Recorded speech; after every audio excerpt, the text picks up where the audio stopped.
Me llamo Javier Solís. Tengo 41 años. Aunque el hombre que lleva ese nombre, el que reía con sus padres en la huerta de limones y soñaba con ser agrónomo para hacerla producir más, murió hace mucho tiempo en un camino polvoriento de Michoacán, ejecutado por la mano de su propio miedo. Durante 9 de esos años, fui el fantasma. Un nombre que me gané no por ser sigiloso, sino porque decían que no tenía rostro, que no tenía alma.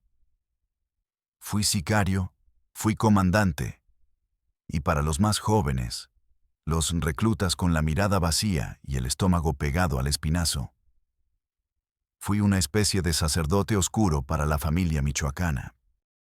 Hoy les hablo desde el silencio más absoluto que un ser humano puede experimentar. Un silencio tan profundo que escuchas tu propia sangre correr por tus venas. Les hablo desde una celda de máxima seguridad en Florence, Colorado. ADX Florence. El Alcatraz de las Rocosas, le dicen los gringos. Un sarcófago de concreto para hombres que el mundo ha decidido enterrar en vida. Cumplo una cadena perpetua sin posibilidad de libertad condicional. Más otros 75 años por si acaso creo en la reencarnación y se me ocurre la pendejada de volver. He decidido romper el pacto de silencio, el único código que me quedaba, por una sola razón. Todo lo que creen saber, todo lo que han leído en los periódicos o visto en las narcoseries sobre la familia, sobre su fundador Nazario Moreno González, alias El Chayo o el más loco, es una mentira piadosa. Un cuento para niños comparado con la realidad infernal que vivimos. La gente piensa que éramos un cártel de drogas. Se equivocan. Eso era solo la fachada, el negocio que financiaba la verdadera empresa, el motor de la máquina. Éramos un culto de la muerte disfrazado de organización criminal, y yo, para mi eterna desgracia, fui uno de sus profetas armados. La gente habla de los Zetas y su brutalidad, del cártel de Sinaloa y su poder corporativo. Son negocios, brutales, sí, pero al final del día son corporaciones que buscan una ganancia. Lo nuestro era distinto, era de otro orden. Lo nuestro era una fe retorcida, una cruzada de mente predicada con ráfagas de AK-47, decapitaciones y una teología escrita por un psicópata mesiánico. Todos oyeron los rumores sobre la Biblia de Nazario, ese librito de pasta azul que nos obligaba a memorizar. La prensa, en su infinita ignorancia, lo llamó pensamientos, como si fuera una colección de frases de superación personal para sicarios. ¡Qué pendejada más grande! No era un libro, era un evangelio del diablo. Y sus rituales no eran simples novatadas para probar la lealtad. Eran sacramentos de sangre, comuniones de horror diseñadas para destruir tu alma pieza por pieza y reconstruirte a su imagen y semejanza. Y yo estuve ahí, en el corazón palpitante de esa oscuridad, en el altar de sus ceremonias. Vi a hombres devotos que se persignaban antes de salir a matar, rezar arrodillados antes de disolver a un enemigo en un tambo con ácido, pidiendo a Dios que el proceso fuera rápido. Vi a Nazario, con sus ojos de serpiente, convencer a sicarios adolescentes de que eran los nuevos cristeros, soldados de Dios en una guerra santa contra los infieles del gobierno y los cárteles rivales. La verdad que voy a contarles no me va a salvar el alma, porque estoy bastante seguro de que la perdí en una cueva en la sierra hace más de una década, masticando un pedazo de corazón humano. Pero al menos, antes de que este silencio me devore por completo, el mundo sabrá que el monstruo más peligroso no es el que más mata, sino el que te convence de que matar en nombre de una luz divina es tu sagrado y puto deber. Ustedes, sentados cómodamente en sus casas, se preguntarán cómo un tipo de Apatzingán, un simple campesino que sabía más de las plagas del limón que de las tácticas de contrainsurgencia, termina sepultado en el lugar más seguro y jodido del planeta. La respuesta es la de siempre, la que se repite como una letanía en cada pueblo olvidado de mi tierra. La desesperación. Ese cáncer que te come por dentro hasta que estás dispuesto a hacer cualquier cosa. No fue la ambición. Se los juro por lo más sagrado que alguna vez tuve. Nunca soñé con camionetas del año, ni con cadenas de oro que te pesan en el cuello, ni con el respeto comprado a punta de pistola. Mi único sueño, mi única oración cada noche, era que mi hermana pequeña, Lucía, no se muriera. Tenía 16 años. Su cuerpo, que debía estar floreciendo, se estaba marchitando. Insuficiencia renal crónica, terminal. Un diagnóstico que sonaba a burocracia, pero que en realidad era una sentencia de muerte lenta y cruel. Sus riñones se estaban apagando como dos focos viejos. Necesitaba un trasplante con urgencia, y mientras tanto, diálisis 3 veces por semana. Yo la llevaba.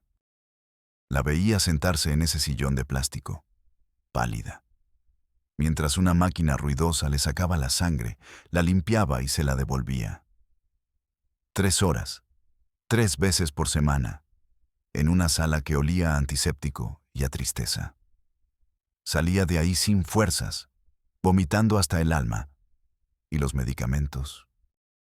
Una lista interminable de pastillas con nombres impronunciables que costaban más de lo que mi padre, un hombre que se había partido el lomo en el campo toda su vida, ganaría en un año entero. Hicimos lo que hace la gente pobre. Vendimos la pequeña parcela de limones que era la herencia de la abuela. Mi madre, con lágrimas que no se molestaba en secar, empeñó las arracadas y la medalla de bautizo que eran su único tesoro. No alcanzó ni para el primer mes de tratamiento. En el hospital del IMSS de Apatzingán, la burocracia era un monstruo más letal que la enfermedad. Nos trataban con una mezcla de lástima y fastidio. Hay muchos antes que ustedes, nos decía un doctor gordo y sudoroso sin siquiera mirarnos a los ojos. Nos ponían en listas de espera que eran eufemismos para espérense a que se muera.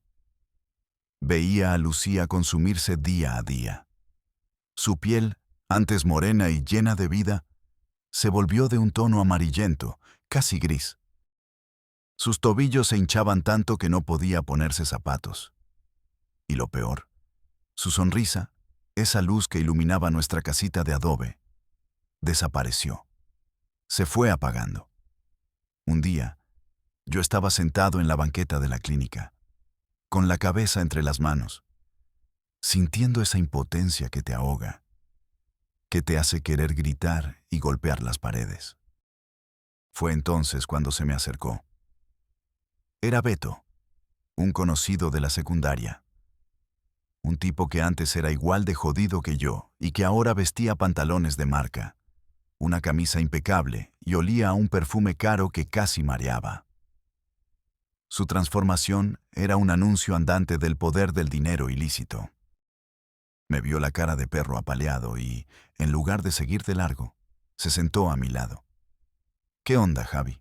Te ves de la chingada», me dijo. Al principio no quería hablar, por orgullo, por vergüenza, pero la desesperación me ganó. Le conté todo. La voz se me quebraba. No se rió. No me juzgó. No me dio falsas esperanzas.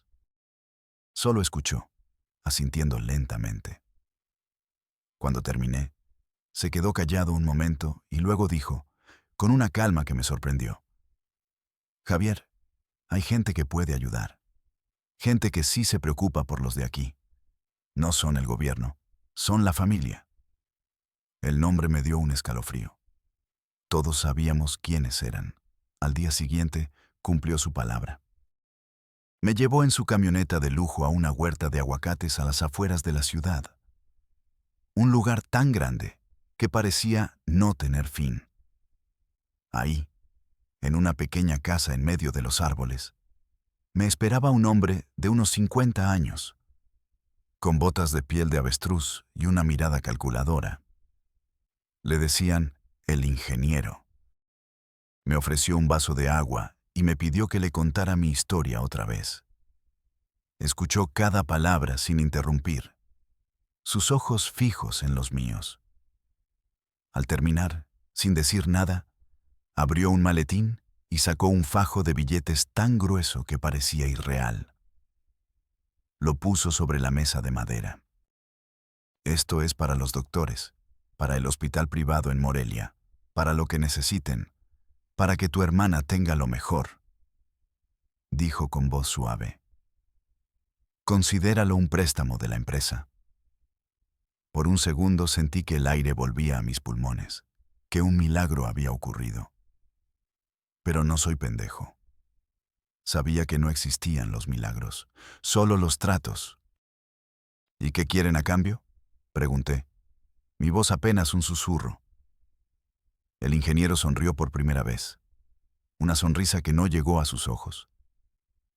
Lealtad, muchacho. Lealtad total. Y trabajo.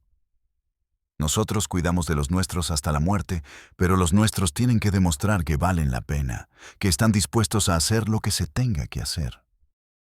Una semana después, Lucía estaba en una habitación privada de un hospital en Morelia, rodeada de aparatos que pitaban y de enfermeras que la trataban con amabilidad.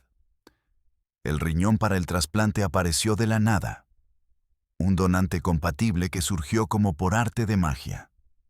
Nunca pregunté de dónde vino. No quise saberlo.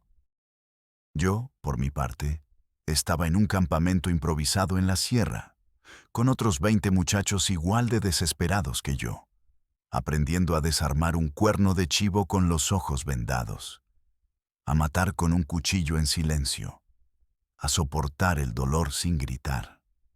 El trato estaba sellado. Había vendido mi alma para salvar a mi hermana, y en ese preciso momento me pareció el negocio más justo del mundo. No sabía que el interés que iba a pagar sería mi propia humanidad, en cómodas y sangrientas cuotas. Mi bautismo de fuego, mi primera prueba real, no fue un tiroteo espectacular contra los federales, ni una emboscada a un convoy rival. Esas cosas de las películas vienen después. Lo primero fue algo más íntimo, más personal y, por lo tanto, infinitamente más cruel. Fue una prueba de obediencia ciega, una demostración de que mi antigua vida y mi antigua conciencia habían sido borradas. En nuestro pueblo había un tendero, don Nacho, un viejo de manos callosas y sonrisa fácil, que llevaba toda la vida detrás del mismo mostrador de madera. Todos lo conocían. Yo mismo, de niño, le compraba refrescos y él siempre me regalaba un pilón, un dulce o un chicle. Era una buena persona, pero tenía un defecto fatal en el mundo en que vivíamos: la lengua larga y la falta de miedo. Se quejaba en voz alta de la cuota, el impuesto que la familia cobraba a todos los negocios a cambio de una protección que nadie había pedido. Sentado en la banqueta afuera de su tienda, le decía a quien quisiera escucharlo que éramos una plaga, una bola de delincuentes, peores que el gobierno corrupto. Un halcón, un chamaco de 14 años en una bicicleta, lo escuchó. El reporte subió por la cadena de mando como un veneno y llegó a los oídos de mi comandante. Un tipo apodado El Sombra. Un hombre parco y sin emociones, cuyo silencio era más aterrador que los gritos de otros. La sentencia fue inmediata y unánime. Don Nacho tenía que convertirse en un ejemplo tan claro y brutal que a nadie más se le ocurriera volver a abrir la boca, para esa tarea me eligieron a mí, el nuevo, el muchacho que había entrado por una deuda de honor. Querían ver si tenía las agallas, si la desesperación me había endurecido lo suficiente. El Sombra me llamó a una casa de seguridad. Me entregó una pistola calibre .45, un arma pesada, metálica y fría, que se sentía extraña en mi mano, acostumbrada al machete y a la azada. «¿Vas a ir a su tienda?», me dijo, su voz monótona, sin un ápice de emoción. «A plena luz del día, mañana a las 12, y le vas a vaciar el cargador. No quiero que parezca un robo. Quiero que todo el puto pueblo sepa por qué murió. Queremos que vean, que escuchen y que entiendan». Sentí un frío helado recorrerme la espalda. Mis manos empezaron a sudar. Toda la noche anterior no pude dormir. Daba vueltas en el catre, con la pistola bajo la almohada. Cada vez que cerraba los ojos, veía la cara de don Nacho, dándome fiado, preguntándome por mis padres, por la escuela. Pero luego, como un fantasma, aparecía la imagen de Lucía en su cama de hospital, conectada a las máquinas, viva gracias al dinero de esta gente. No había elección. Era la vida de ella o la vida de él. Y para mí, la elección, por dolorosa que fuera, era clara. Al día siguiente, el sol de mediodía pegaba con una furia implacable sobre el asfalto derretido. Caminé por las calles de mi propio pueblo como un extraño. La gente me veía y bajaba la mirada, se metía a sus casas, cerraba las puertas. La noticia de que yo andaba con ellos se había corrido como la pólvora. El pueblo entero parecía contener la respiración. El aire olía a polvo y a miedo. Llegué a la tienda. La campanilla de la puerta sonó como una sentencia. El lugar olía a jabón, a especias, a hogar. Don Nacho estaba detrás del mostrador, de espaldas, acomodando unas latas de chiles en un estante. Se dio la vuelta y al verme, sonrió. Una sonrisa genuina, de esas que ya no se ven. «Javier, muchacho, qué milagro verte por aquí. ¿Cómo sigue tu hermana?» Supe que ya está mejor, gracias a Dios. Esa pregunta, esa puta pregunta fue como una puñalada en el estómago. Por un segundo eterno, quise dar la vuelta y correr, desaparecer, mandar todo al diablo. «Vete, Javier, corre, todavía puedes». Pero en mi mente vi el rostro impasible de El Sombra. Vi el fajo de billetes sobre la mesa. Vi la máquina de diálisis bombeando la sangre de mi hermana. Saqué la pistola. El metal brilló bajo la luz del foco. La sonrisa de don Nacho se congeló. Se transformó en una mueca de incredulidad, luego de confusión y finalmente de un terror absoluto y silencioso. Levantó las manos lentamente.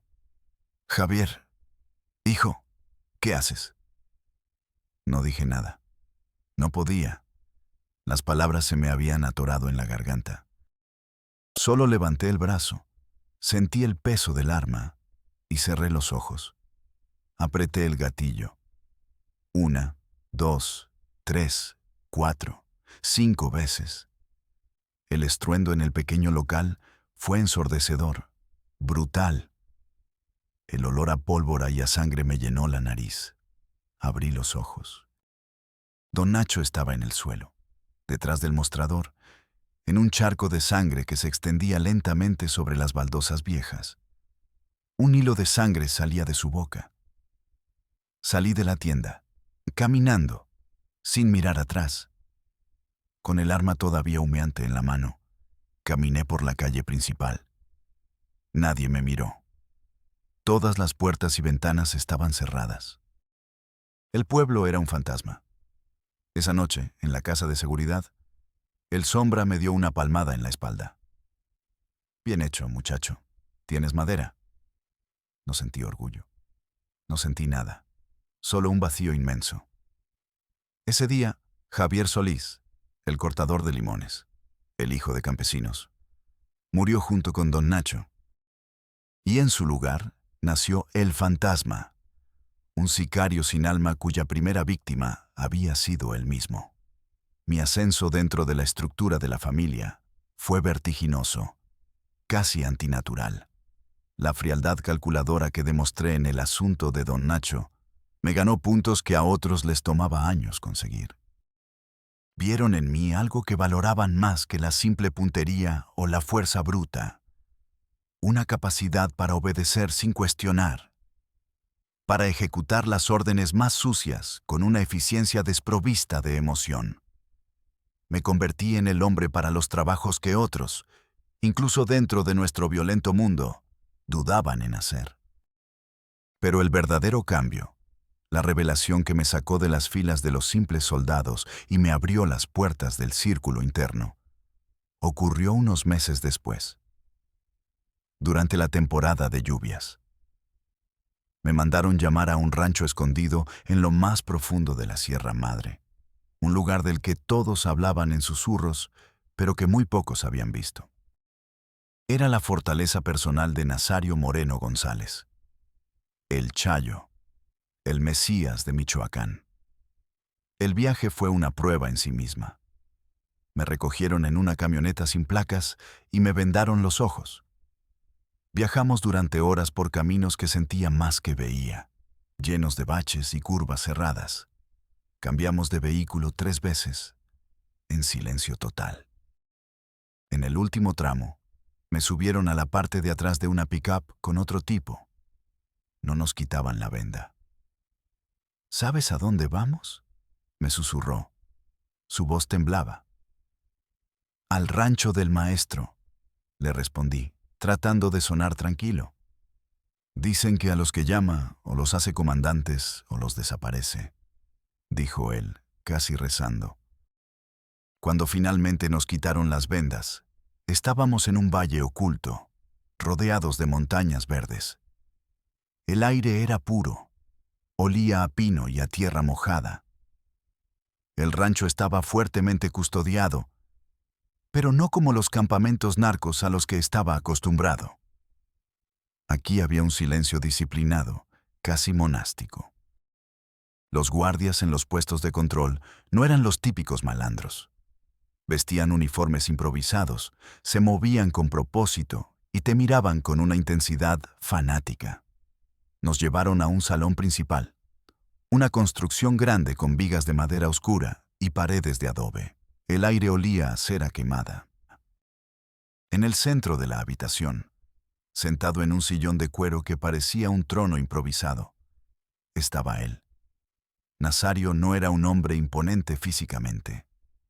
Era bajo, de piel curtida por el sol, con ojos pequeños pero increíblemente intensos, negros y penetrantes, que parecían perforarte el cráneo y leerte los pensamientos. Hablaba con una voz suave, casi un susurro, con el acento cantado de la tierra caliente. La voz de un predicador, no de un capo. A su lado no había sicarios bebiendo cerveza, ni modelos despampanantes. Había hombres de su primer círculo, sentados en silencio, escuchándolo con una devoción que daba miedo, como si cada palabra que saliera de su boca fuera una revelación divina. Me hizo sentarme frente a él. No me preguntó por mi trabajo, ni por los zetas, ni por el último cargamento. Me preguntó por mi familia, por mi hermana Lucía, llamándola por su nombre. Sabía todo de mí. Me preguntó por mi fe, si creía en Dios. Me habló durante casi una hora. Me habló de la justicia divina, de cómo el gobierno corrupto y los cárteles rivales eran demonios enviados para castigar a la gente buena de Michoacán.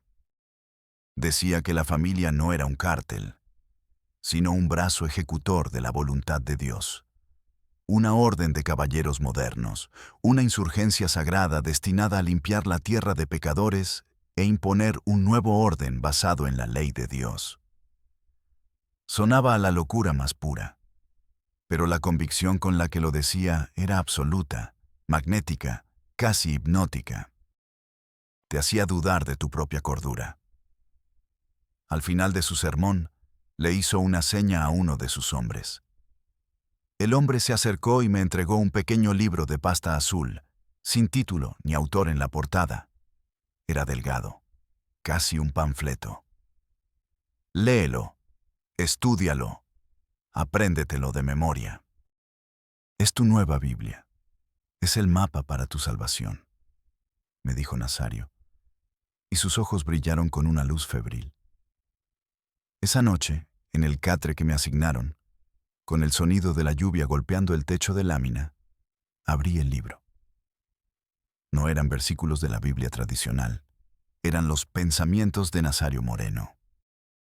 Una mezcla bizarra y peligrosa de pasajes bíblicos malinterpretados, frases de auto-help de John C. Maxwell, filosofía de guerrilla y justificaciones teológicas para la violencia más extrema. Hablaba de lealtad como un pacto de sangre sagrado. Hablaba del sacrificio como el honor más grande. Y había frases que se me quedaron grabadas a fuego en el cerebro. Matar por una causa justa no es pecado, es un servicio divino.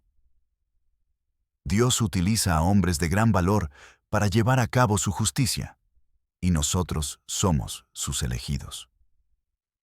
En ese momento, mientras leía esas palabras a la luz de una vela, lo entendí todo con una claridad aterradora. Esto no era un negocio de drogas.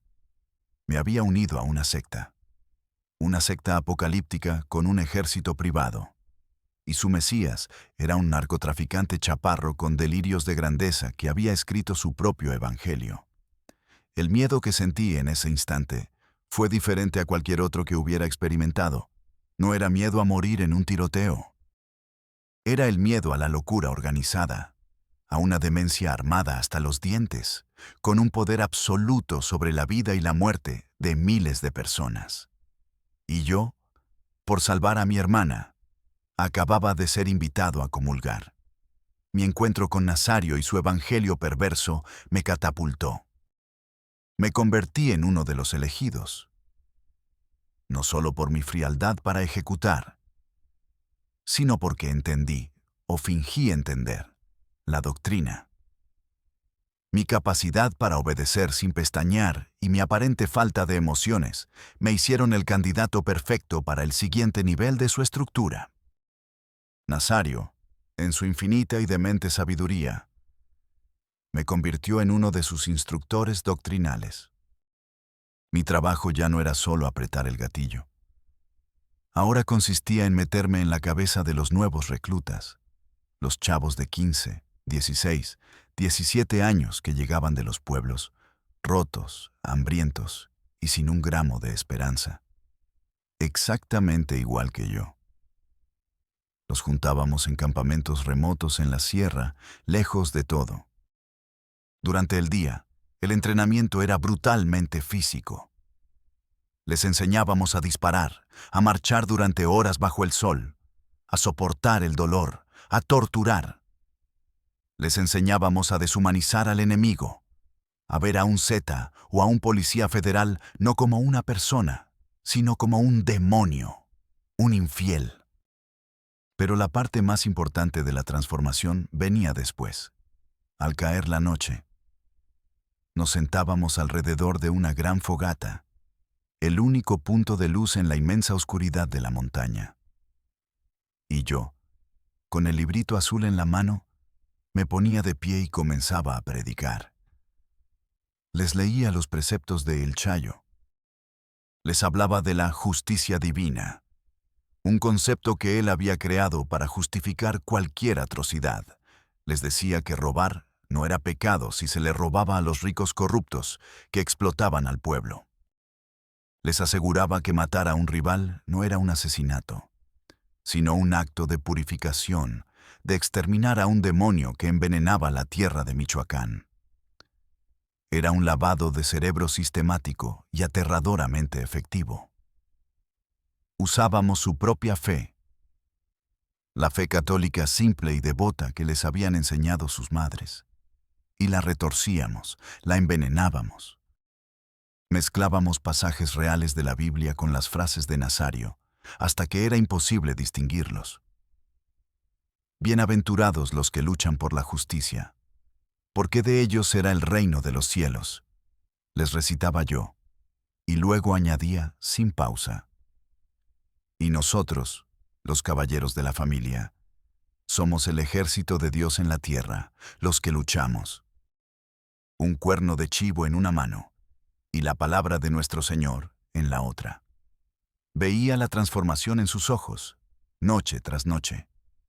El miedo inicial se convertía en fervor. La duda se transformaba en una certeza fanática.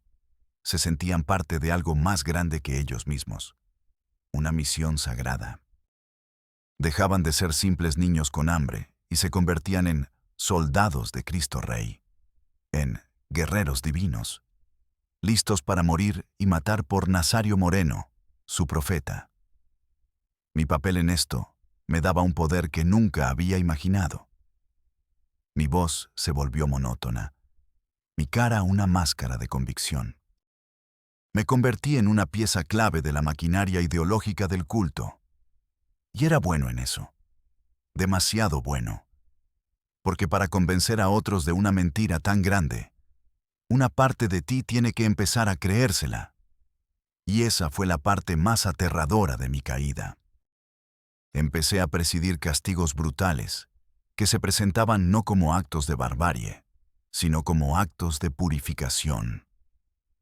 A un traidor que intentó pasarse al bando de los zetas, lo obligaron a cavar su propia tumba durante todo un día bajo el sol.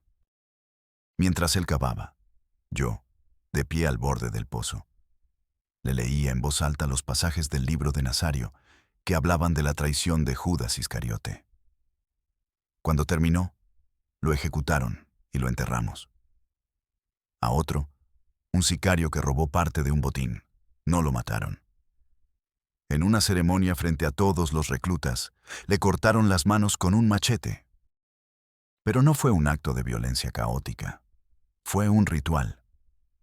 Yo tuve que leer la justificación divina, citando leyes del Antiguo Testamento sobre el castigo a los ladrones. Me convertí en el sacerdote de la barbarie. Mi voz daba la bendición a la mutilación y al asesinato. Me estaba convirtiendo en un monstruo, pero uno que creía, o se obligaba a creer, que tenía a Dios de su lado. Una vez tuvimos que tomar un pueblo pequeño en la sierra, Tumbiscatío, que se había alineado con los zetas. No fue un simple tiroteo, fue una limpia. Entramos de noche, más de 100 hombres. Mi escuadrón tenía la tarea de tomar la comandancia de la policía municipal. Eran 10 policías mal armados, aterrorizados. Los sacamos a la plaza del pueblo. El comandante de la operación, el apóstol, me ordenó a mí dar la sentencia. Frente a todo el pueblo, que fue obligado a salir de sus casas, yo, Javier Solís, el fantasma, recité un pasaje del libro de Nazario sobre los falsos ídolos y los servidores del mal. Estos hombres, dije, mi voz amplificada por un megáfono, han servido al demonio, han traicionado a su pueblo, y la justicia divina exige su purificación. Los ejecutamos allí mismo, de rodillas, y yo no sentí remordimiento. Sentí que estaba haciendo lo correcto. Ese era el nivel de veneno que corría por mis venas. Una de mis obras más recordadas fue la de un político en Zamora, un diputado local que nos prometió protección y luego nos traicionó con los federales. La orden no era matarlo, era evangelizarlo.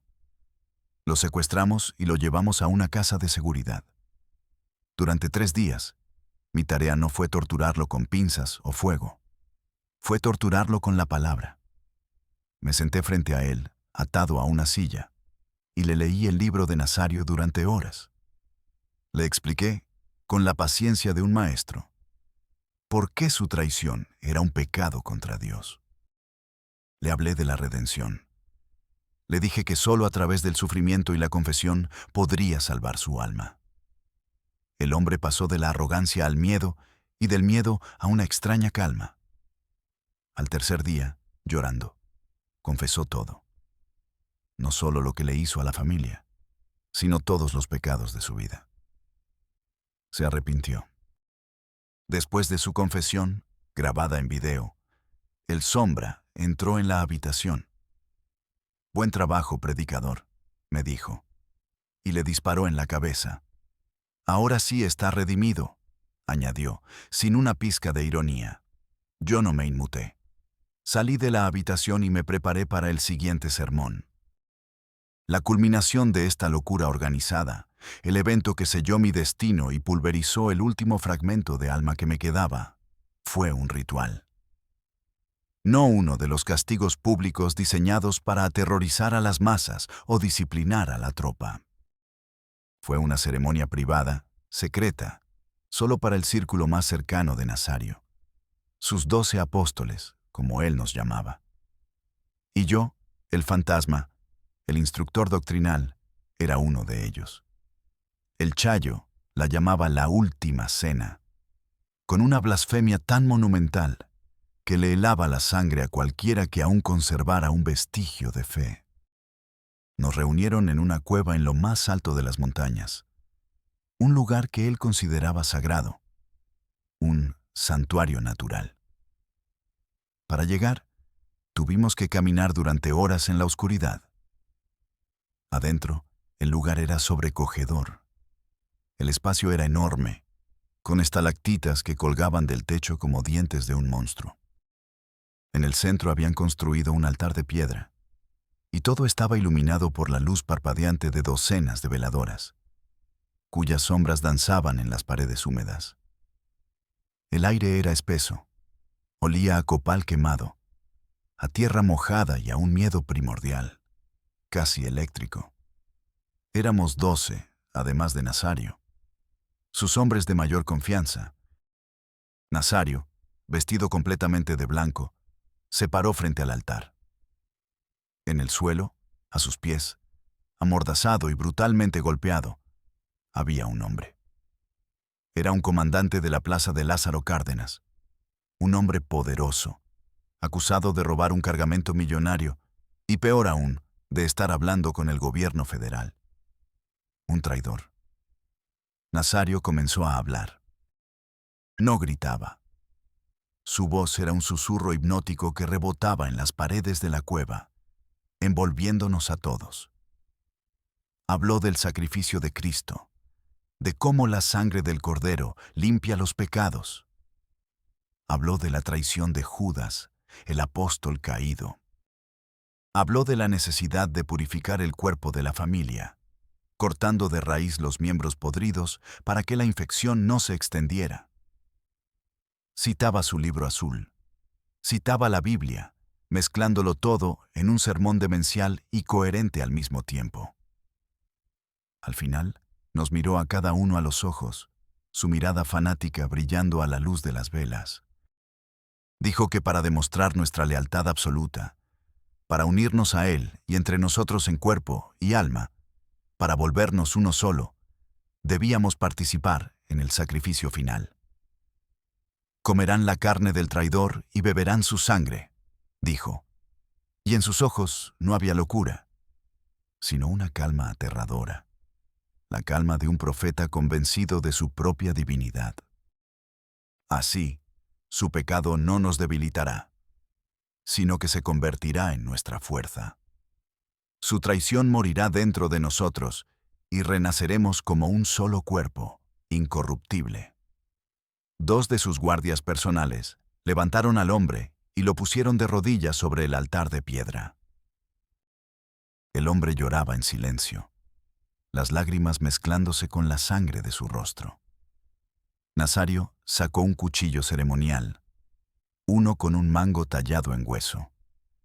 Recitó una oración que él mismo había inventado, una mezcla de latín macarrónico y súplicas a un Dios vengador, y con un movimiento rápido y preciso le cortó el cuello. La sangre brotó en un torrente oscuro, casi negro a la luz de las velas, salpicando la túnica blanca de Nazario. Lo que pasó después es un borrón de horror grabado a fuego en mi memoria. Una imagen que me visita cada noche en esta celda. Descuartizaron el cuerpo ahí mismo, sobre el altar. Nazario extrajo el corazón, aún latiendo débilmente. Lo partió en 13 pedazos con el mismo cuchillo. Y nos dio a cada uno un trozo, aún tibio. Nos obligó a comerlo. Vi a hombres endurecidos, asesinos con docenas de muertes en su haber. Palidecer. Uno de los más jóvenes, apodado El Chacal, empezó a temblar. Nazario se le acercó, le puso la mano en el hombro y le susurró: «Come, hijo. Es el cuerpo de la traición. Al consumirlo, te haces más fuerte». El chacal cerró los ojos y obedeció. Yo fui el siguiente. El sabor metálico, ferroso, la textura chiclosa, es algo que las palabras no pueden describir. El acto de masticar, de tragar. Sentí que el estómago se me revolvía y vomité en un rincón oscuro de la cueva. El sombra, que estaba a mi lado, me agarró del cuello y me arrastró de vuelta al altar. «Termina. Es una orden del maestro». Nazario me miraba fijamente, juzgando mi debilidad. Me obligué a tragar el resto. Durante todo el ritual, Nazario nos observaba, escrutando nuestras reacciones.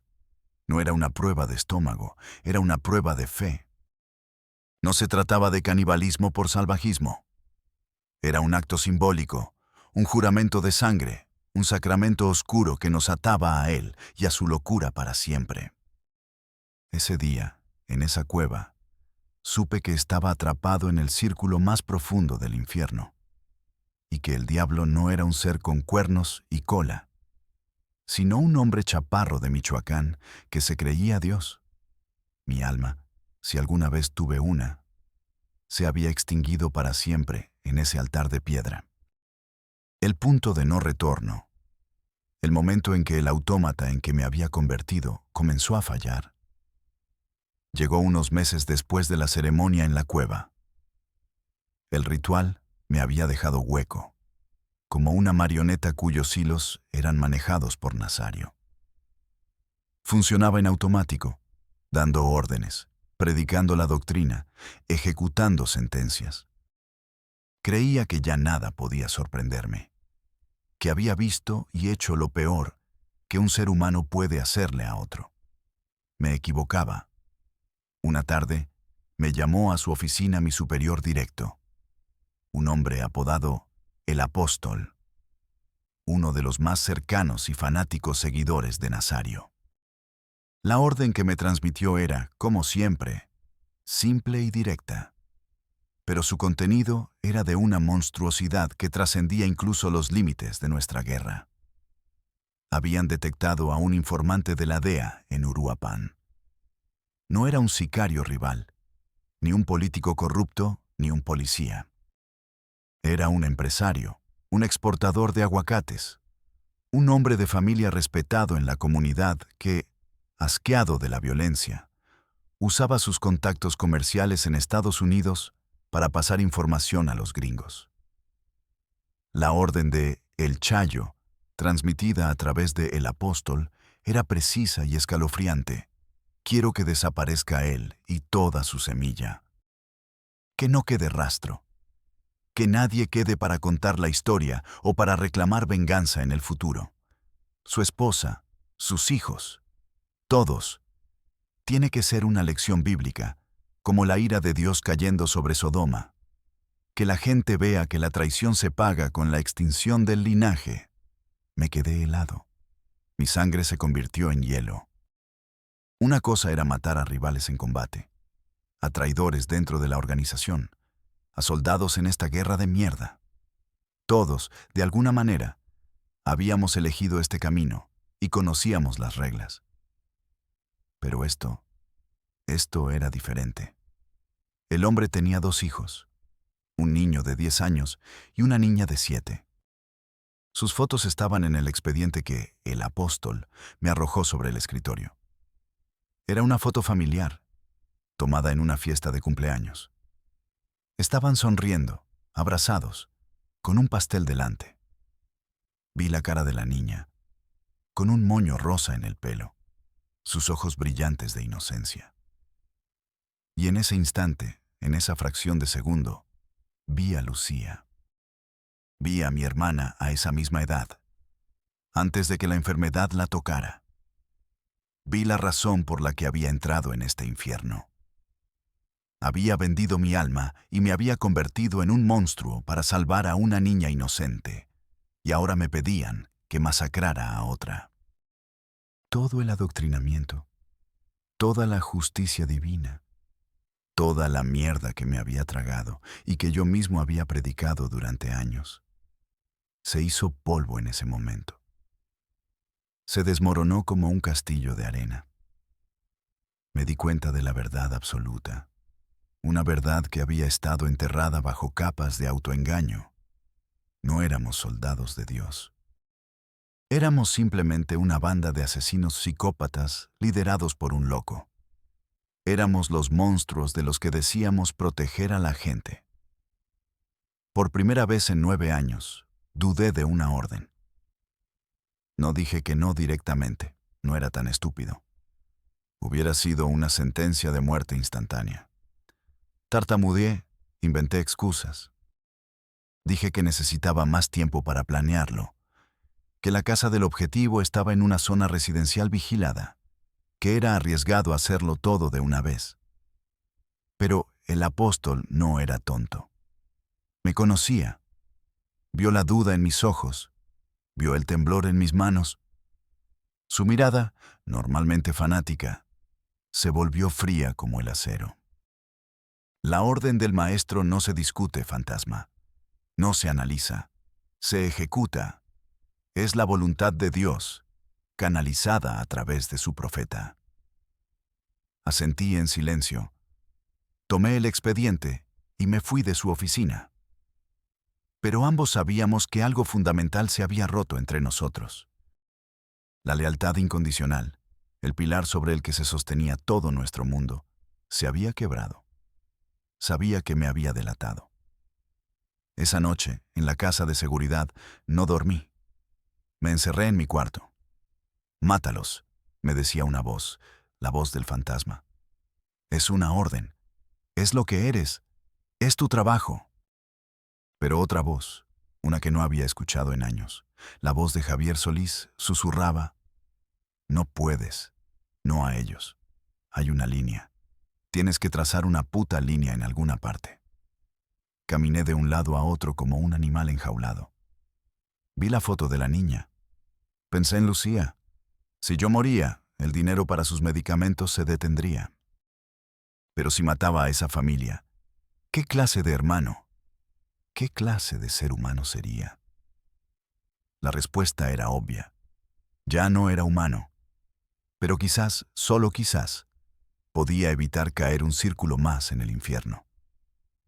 Empaqué una pequeña maleta con el dinero que tenía guardado, una pistola extra y 2 cargadores. Sabía que no había vuelta atrás. Dudar de una orden directa de Nazario era una herejía, y la herejía se castigaba con la muerte más dolorosa imaginable. Tenía que correr. Ya no era el fantasma, el leal comandante. Era un apóstata, un desertor, y en el mundo de la familia michoacana, los desertores no se jubilan.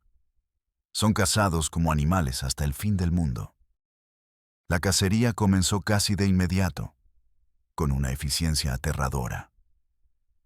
La familia tenía ojos y oídos en cada pueblo, en cada gasolinera, en cada puesto de fruta al borde de la carretera.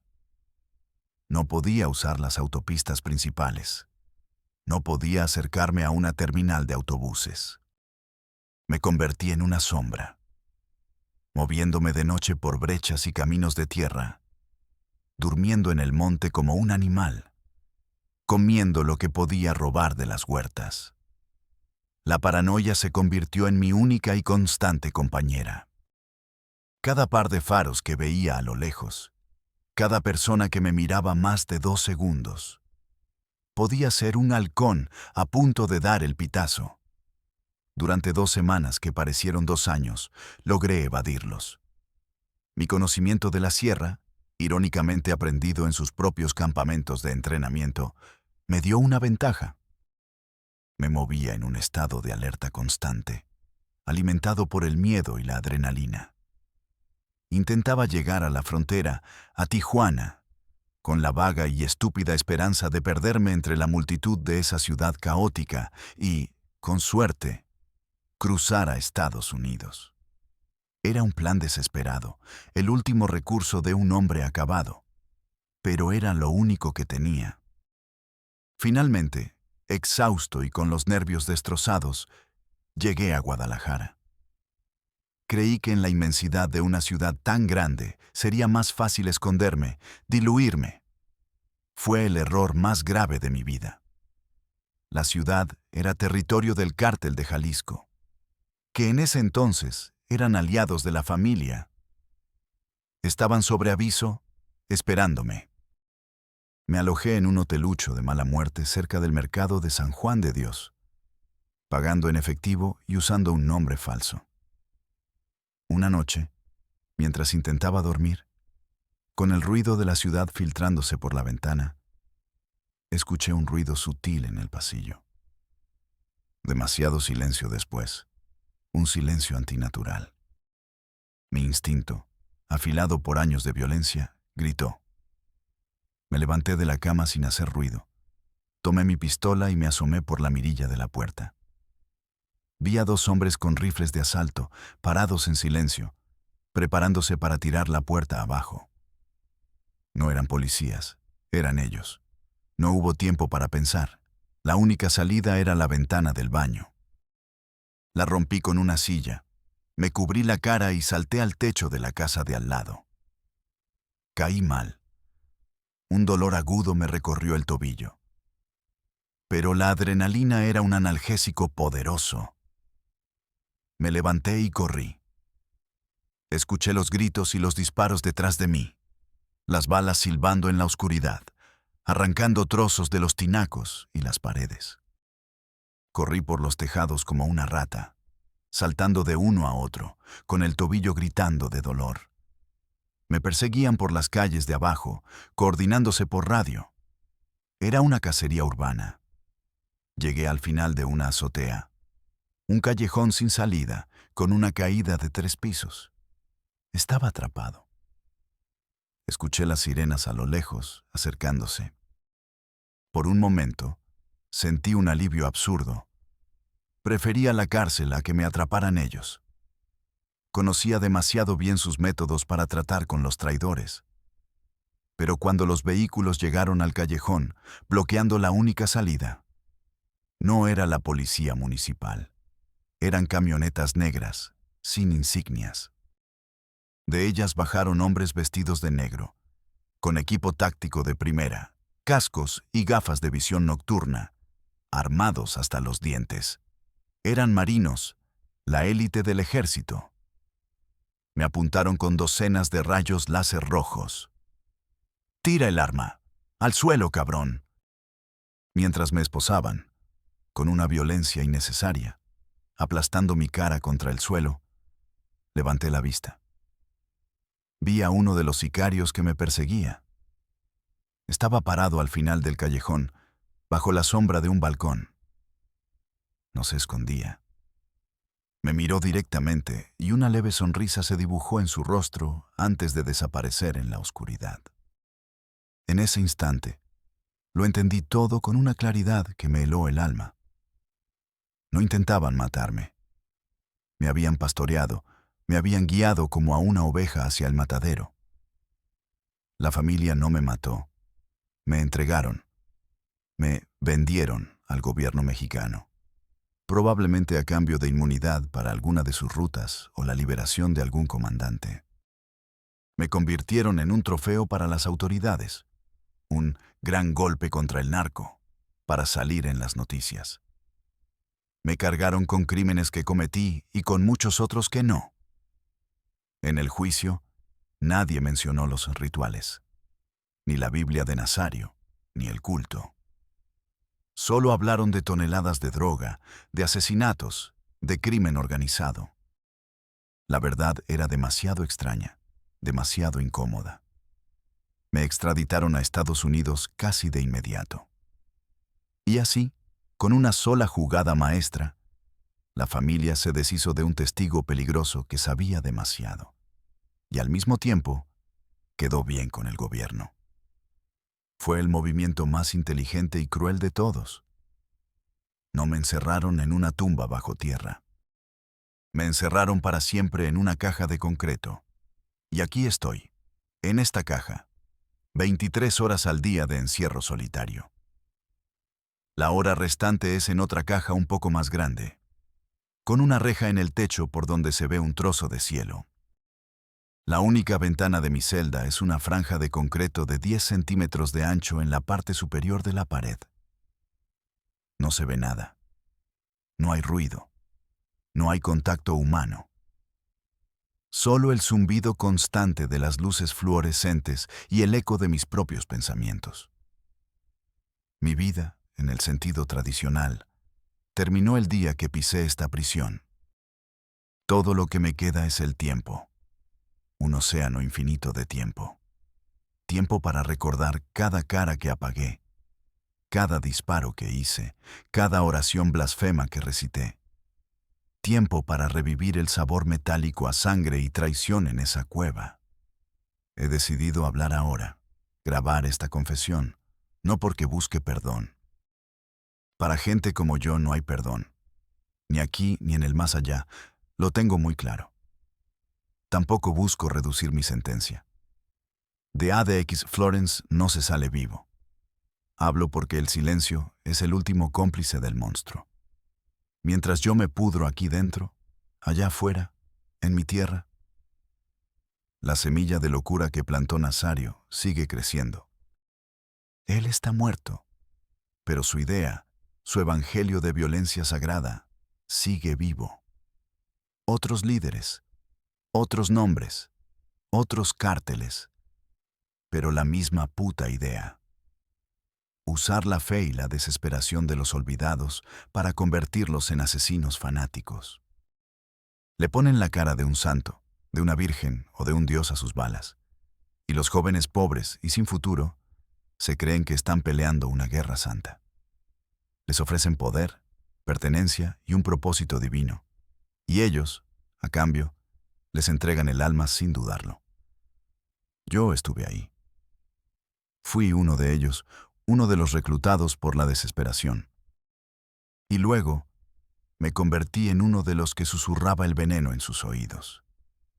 Así que si algún día, en algún rincón olvidado de México o de cualquier otro lugar, un joven desesperado como lo fui yo escucha esta historia, quiero que entienda una sola cosa, una sola verdad. Cuando te ofrezcan el paraíso a cambio de tu lealtad, cuando te digan que tu violencia es justa y que Dios está de tu lado, recuerda mis palabras. Recuerda a Javier Solís, el fantasma, pudriéndose en una tumba de concreto a miles de kilómetros de su casa. El camino que te ofrecen no lleva a la gloria, ni al cielo, ni al poder duradero. Es un pasillo de un solo sentido que termina siempre, sin excepción, en uno de dos lugares. O en una fosa anónima en la sierra, devorado por los gusanos. O aquí, en una celda como esta, donde la única compañía que tendrás hasta el día de tu muerte serán los fantasmas de todos a los que mataste. Y de aquí, te lo juro por el recuerdo de mi hermana, por lo único sagrado que me queda, desde aquí no hay salida.